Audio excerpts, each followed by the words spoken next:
कानी बहू। किशोरी लाल जी के बेटे राघव की शादी की बात जगह जगह चल रही थी, लेकिन किशोरी लाल जी को कोई लड़की पसंद ही नहीं आती थी। और उसकी एक ही वजह थी, किशोरी लाल जी का लालची होना। उनको लड़की वालों से मोटा दहेज चाहिए था और इसी चक्कर में एक दिन वो एक बहुत पैसे वाले के घर अपने बेटे का रिश्ता लेकर पहुंचे। उस आदमी का नाम था ओम प्रकाश। देखे किशोरी लाल जी, मेरी एक ही बेटी है और मेरी सारी संपत्ति जायदाद सब कुछ मेरी बेटी नैना का ही है। पापा, नाम से लगता है बहुत खूबसूरत होगी। कितना अच्छा नाम है ना, नैना। ओ, वैसे बात तो सही है आपकी।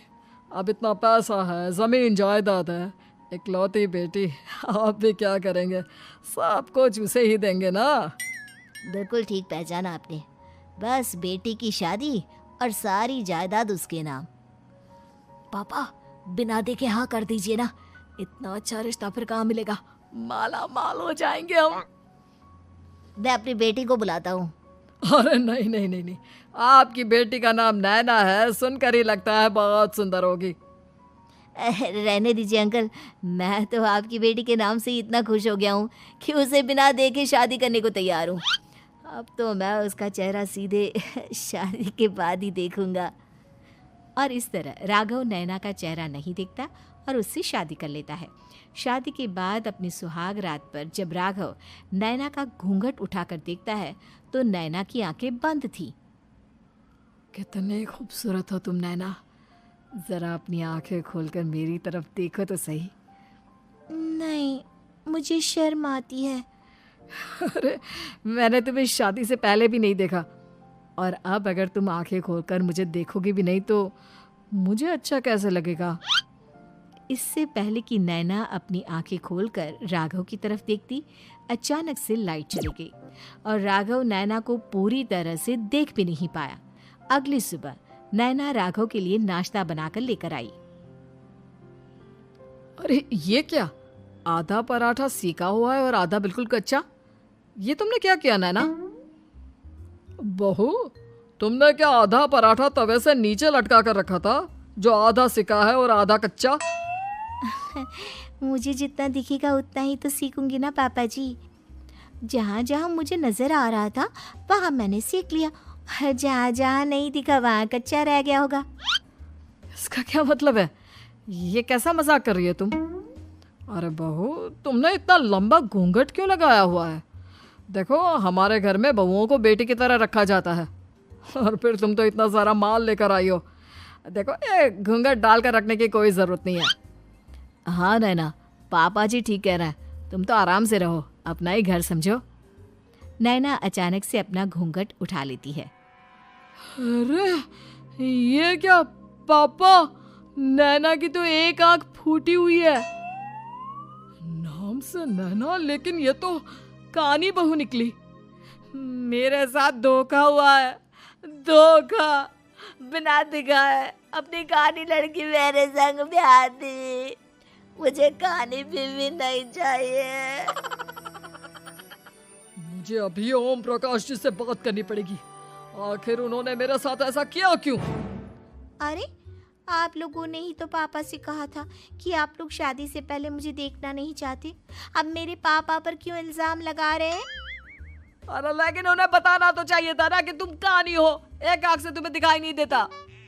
किशोरी लाल और राघव नाराज होकर ओम प्रकाश को अपने घर बुलाते हैं। पापा जी, ये आपने क्या किया? शादी से पहले बताया क्यों नहीं कि नैना की आंखों में परेशानी है? अरे, आप ही ने तो लड़की देखने से मना कर दिया था। अरे लेकिन आप बता तो सकते थे। आपको तो हमारी बेटी की प्रॉपर्टी चाहिए थी, वो भी पूरी की पूरी। अब क्या हुआ अगर उसे आधा दिखाई देता है? प्रॉपर्टी तो आपको पूरी मिल गई ना। अरे ये क्या बात हुई? मेरी शादी प्रॉपर्टी से नहीं, आपकी बेटी से हुई है। अब ये तो पहले सोचना चाहिए था, तब तो मेरी प्रॉपर्टी देखकर तुम्हारी जुबान लप लपा रही थी।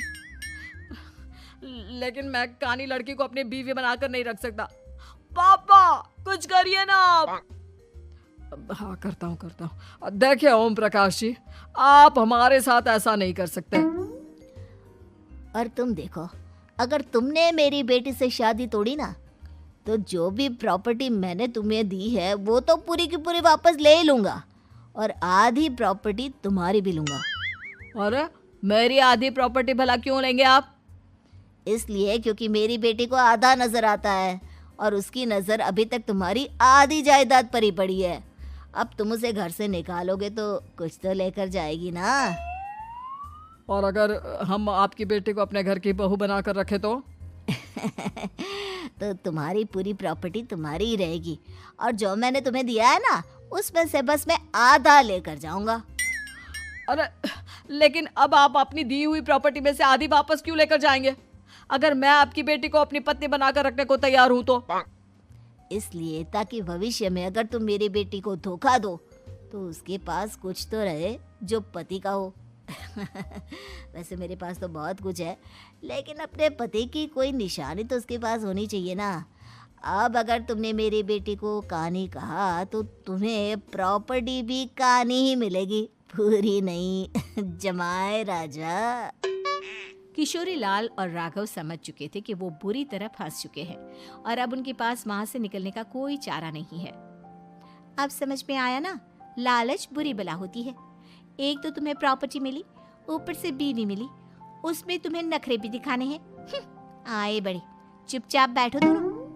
कुछ दिनों के बाद नैना राघव की कार लेकर बाजार घूमने निकलती है और जब कार लेकर वापस आती है, ये क्या? एक तरफ से मेरी गाड़ी पूरी खराब हो चुकी है। लगता है तुमने मेरी गाड़ी को किसी दूसरी गाड़ी के साथ एक्सीडेंट किया है। अरे अरे कितना बड़ा नुकसान कर दिया तुमने बहू। वो क्या है ना पापा जी, मुझे एक आंख से दिखाई नहीं दे रहा था, सामने से गाड़ी आ रही थी। मुझे तो सिर्फ आधा ही दिखाई दिया और वो गाड़ी मेरी कार से रगड़ते हुए निकल गई। अब मैं क्या करूं बताओ? आप इसे ठीक कराने के पैसे कौन देगा? तुम्हारे पापा? तुमने मुझसे इस तरह से बात की? अभी रुको। नैना राघव की शिकायत ओम प्रकाश को कर देती है। देखो राघव, अब जो मेरी आधी प्रॉपर्टी तुम्हारे पास थी ना, उसमें से आधी और मैं लेकर जाऊंगा, क्योंकि तुमने मेरी बेटी को डांटा। अरे नहीं नहीं पापा जी, गलती हो गई, माफ कर दो। गलती की तो कोई गुंजाइश ही नहीं। अगली बार मेरी बेटी को डांटा तो बची हुई आधी में से आधी और ले जाऊंगा। लालच के चक्कर में हम दोनों ने बहुत बड़ी गलती कर दी बेटा। एक तो तुम्हें कानी बहू मिली और ऊपर से जो माल मिला वो भी काना। इस तरह राघव की हर एक गलती पर ओम प्रकाश उसकी प्रॉपर्टी का आधा आधा हिस्सा लेकर अपना सारा माल वापस ले गया और राघव को कानी बीवी से काम चलाना पड़ा। भाई लालच वाकई में बुरी बला है। दोस्तों, मेरे चैनल को जरूर सब्सक्राइब करें। आपका बहुत बहुत धन्यवाद।